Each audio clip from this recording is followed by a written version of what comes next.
అది శీర్షిక. అమ్మ 9 నెలలు మోస్తే నాన్న 25 ఏళ్ళు. రెండూ సమానమే అయినా నాన్న ఎందుకో వెనకబడ్డాడు. ఇంట్లో జీతం తీసుకోకుండా అమ్మ, తన జీతం అంతా ఇంటికే ఖర్చు పెడుతూ నాన్న. ఇద్దరి శ్రమ సమానమే అయినా అమ్మ కంటే నాన్న ఎందుకో వెనకబడ్డాడు.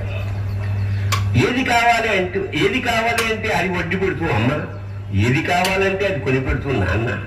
ఇద్దరి ప్రేమ సమానమే అయినా అమ్మకొచ్చిన పేరు ముందు నాన్న ఎందుకో బాగా వెనకబడ్డాడు. ఫోన్లోనూ అమ్మ పేరే, దెబ్బ తగిలినప్పుడు అమ్మ అని పిలవడే, అవసరం వచ్చినప్పుడు తప్ప.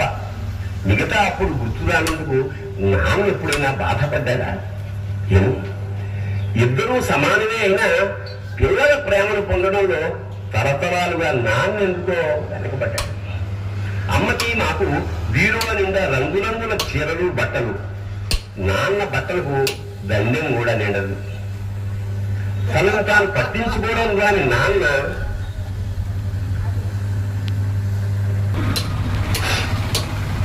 ఎందుకో మాకు కూడా పట్టడంత వెనకబడ్డాడు. అమ్మకి అన్నో కొన్నో బంగారు నగలు, నాన్నకి బంగారం చున్న పట్టు పెంచొకటే. కుటుంబం కోసం ఎంత చేసినా తగిన గుర్తింపు తెచ్చుకోవడంలో నాన్న పాపం బాగా వెనకబడ్డాడు. పిల్లల ఫీజులు ఖర్చులు ఉన్నాయి ఎప్పుడప్పుడు. ఈసారి పండక్కి చీర కొనుద్దండి అమ్మ. ఇష్టమైన కూర అని చెప్పి పిల్లలు మొత్తం తినేస్తే ఆ పూటకి పచ్చడి మెచ్చుకుంటూనే ఇష్టంగా తిని నాన్న. ఇద్దరి ప్రేమ ఒకటే అయినా మా అమ్మ కంటే నాన్న చాలా వెనకబడ్డాడు.